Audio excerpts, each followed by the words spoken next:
why don't you explain to our audience what is a leadership advisor and what are their limits? Because that's something where we may confuse their role with something else, but why don't you Mm. clarify for everyone listening? Yeah, it's a great question. So I think everyone who does a version of my line of work calls it something different. So some people might call it an executive coach or CEO coach. I call it a leadership advisor just because I feel like the coaching industry is kind of confusing and very noisy today. And so for me, when I say leadership advisor, I'm really referring to someone who's looking for support in improving their leadership. So whether that is my ability to lead teams, my ability to come up with an inspiring vision that motivates my company, my ability to operationalize my culture's values so that the behaviors I want more of and the behaviors I want less of, I can create something that's enforcing that in the company. And that could also be, strategic, like, okay, I'm scaling my business. I'm going from 100 to 500 employees. How do I make sure that I'm in the right mental, physical, and emotional state required to scale a company that fast and that big? And so it's sort of everything from the psychological aspect to the tactical to the strategic. Because of my background in venture capital, I think a lot of my clients like to work with me because I understand their context and I understand like what they're going through, and you don't have to like explain terms to me when I'm supporting founders. So I think that that's partly why they enjoy working with me, because I can help them on the business side of things and bring my VC hat to the table. And then I can also bring more of my training in executive coaching to the table as well. Yeah, I'm glad that you incorporate that part because we may have grown up thinking that the biology or the psychology is separate, right, from the business part. But well, one thing I think we're realizing as humanity's realizing is that everything's connected, and if we're able to heal, then that, which we'll get into, but it makes us a better entrepreneur, which may not seem intuitive at first, right? We may think I'm just doing everything I was told to do. Yeah, absolutely. I think if we don't heal whatever might be driving our desire to prove something, it's going to affect every part of our business, whether like it's the motivation behind what we're trying to prove in starting our business to how we treat our employees and the kind of cultures we build. If it's thriving off of like fear and competition, or, to kind of the stress and overwhelm and burnout that we're likely to put on ourselves, if we don't heal kind of what's underlying some of those drivers to begin with. So I'm sure we'll dig into that more. Yeah, that's interesting you bring that up because I actually recently read a post from Justin Kan from Twitch. And I'm just going to read this for you because I want to hear what you think about this, Victoria. So he said, I'll never forget what I told Michael Schiebel, my Twitch co-founder. One day we could reach to make $1 million. At the time, the thought of that was wild. But we eventually blew past his goal, selling Social Cam in 2012 for $60 million, and then Twitch in 2014 for $970 million. The funny thing was that even after exceeding my wildest expectations, it reset me to a new standard, and I wasn't any happier. I was just holding more things. My own accomplishments were not enough. As I looked around to my friends who had founded Dropbox and Airbnb, and I think that kind of all that relates to where there's something deeper in a lot of entrepreneurs, and that like it almost as their cup isn't filled even after everything else that they have accomplished. So why do you think that from a lot of like founders like Justin Kan or other people in like Silicon Valley feel this way? Yeah, I think it's honestly a reason why a lot of people find me and want to do this work. And it's a part of the book as well. Actually, in Bending Reality, I discuss in detail why I believe this is the case. And, just to give a little bit of it here, I would say that, there are 3 phases that I see everyone go through, whether it's an entrepreneur or someone who is joining their first company out of school.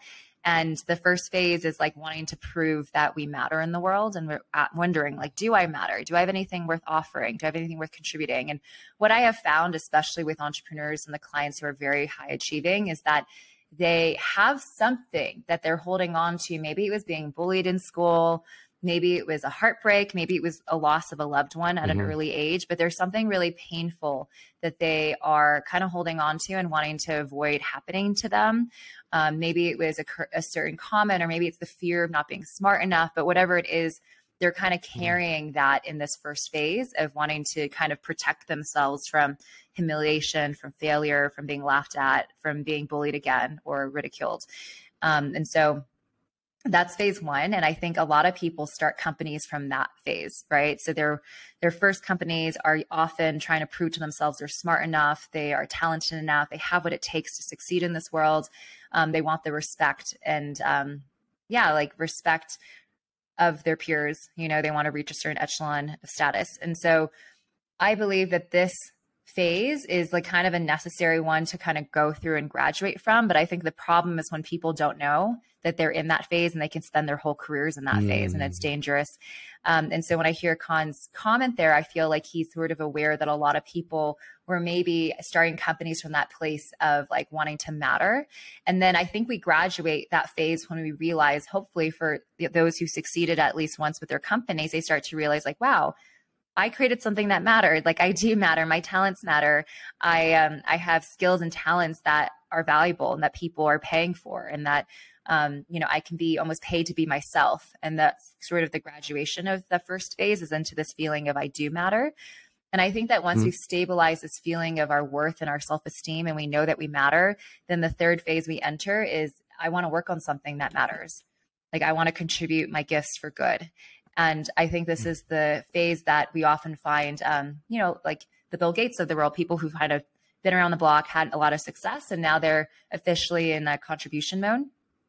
But I believe that the consciousness on the planet is shifting, where now younger and younger people want to start companies that are not only successful, but that are impactful. And they don't consider that a nonprofit. They're actually like, I don't want to see it as for-profit or nonprofit or charity. I want to see businesses doing good in the world, right? From the way they treat their employees to the way they source their products to the impact on the customer. So luckily, we are moving toward a phase where not only is this transition happening faster, but one thing to notice, and I think for those listening, is that what I've also seen is that it's sort of cool to do good now, which, is obviously a better norm. However, what I've seen is that sometimes people are still wanting to prove their significance by like leaving their mark on the world. So they're like, I want to do good because I want to, be known for what a good person I am. And it looks good to do good. So now there's a lot of young entrepreneurs who are trying to prove that they matter,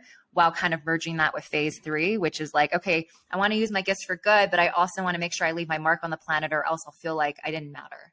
And so it's a little slippery. It's kind of like an onion that you need to peel back layers of. But I think the question to ask yourself, if you're listening right now, is just, why do I do what I do? Like, why do I want that? Like when you think about, for instance, I want my book to be successful. I want to ask myself, well, why do I want to be my book successful? Like, why is that the goal? Why is selling this many copies the goal? And when you get to the bottom of it, if you notice that there's a part of you that is, well, like I want to be successful so that I don't publicly fail. Well, then that's like you're proving something still, right? But if you're like, I want the book to be successful because I really want this message to reach as many people as possible, and I trust that the right people will find it, then that's a more heart-centered place, to have a goal. So I think all of us can be asking ourselves, why? Like, why do I want this? Yeah. And I think it's incredible. I see somewhere in an interview that I don't remember the exact words, but a rough, I'm gonna roughly quote you. So something along the lines of, I'm doing this because this is what I felt like after I've accomplished the accolades of being at Yale, being at Harvard, and just going to accomplishing all these things as a young entrepreneur. And now that you're doing that as part of your work, it's like you manifested something that you are trying to heal within yourself, but also give to others at the same time. Can you talk a little bit more about that if you feel comfortable? Absolutely. So I do think that the things that we've embodied for other people to share with other people are the things that we kind of live through ourselves. And so, when we have a message, anyone who has a message on the planet, you're really the first person that needed to hear that message ultimately. And so I very much believe that part of the reason I feel so drawn to helping people make sure they're not looking in all the wrong places to fill this void is because I was looking in all the wrong places to fill this void. And I realized that I never really felt the relief or the happiness or the joy, kind of like Justin Kahn mentioned. I never felt those things despite achieving the things that I was always told were really impressive, and that everyone was like, wow, you went to Yale, you went to Harvard, you were a venture capitalist. Like everybody wants that job. And no matter what, it never hit me. I never internalized it. And it always felt like I was almost like a shell of a person, because deep down, I didn't really care. It was sort of like, it didn't mean as much to me as it seemed to mean to the rest of the world.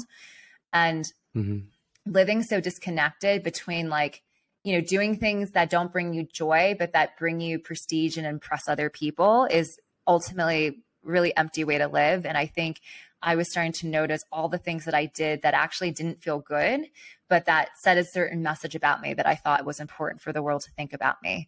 And ultimately, like now with my current business, like the work that I get to do, the leaders I get to support, the ripple effects on the planet through the leaders I support, it's the first time in my life that I actually feel proud of like the business I'm building, proud of the woman I am, proud of the human I'm becoming every day. Like there is a level of like, not just confidence and courage, but really like a deep, profound, like I'm sculpting this person that I'm becoming better and better. And not better and better from a place of I'm not good enough, but better and better because I think that's just evolution, to be the best version of ourselves, to profoundly love our lives. Like, I think that's just, the fun of being alive. And so anyway, I now, because what brings me joy is all I make time for these days, it matters less and less what's the external validation around that. I live more and more for my heart and my joy and my contribution. And I've turned down the noise on external validation as much as I can, but honestly, it's hard to mute it completely. But yeah, at least I'm honest with myself. It's always, again, I ask myself, like, why do I want that? And I hold myself with grace and compassion, because sometimes I still catch my ego wanting things for the wrong reasons. And I don't say like, I'm disgusted by you. I just say like, okay, I understand, like you don't feel safe. There's a part of you that's remembering when those girls were mean in school and bullied you and rejected you, and you're afraid that might happen to you again. And I just talked to her almost the way like a loving parent would. And by doing so, it's like, it eases that part. And I think that when we don't accept where our ego can still be running the show, it just gets trickier and more clever at hiding from us, like kind of being in the shadows. And so I feel like the more self-acceptance we can give ourselves, the more clearly we can actually see our motivations. And, the last thing I'll say on this is like, I think setting a bigger context for our work allows us to ride the highs and lows of being an entrepreneur. So that bigger context could be a mission statement. It could be your purpose on the planet. Some of the bigger context that I hold and say is like, may this come true, or something even better, for the best and highest of all. So really remembering that it's not just for me, but it's for you, it's for the planet. And then may I remove my personal agenda? May I impact millions and billions of lives anonymously? So really trying to remove the part where I need to feel important. And then the last part is, may I be willing to even risk my own significance for the best and highest of all? And that one's the hardest one, I think, for my ego to really accept, because it's scary, because most people are stopped because they don't want to lose their significance. They don't want to ruin their reputation. They don't want to be laughed at, rejected. And so when I remind myself, like, may I be even willing to risk my own significance for this, it really puts me into this cleaner, aligned place with what I'm doing.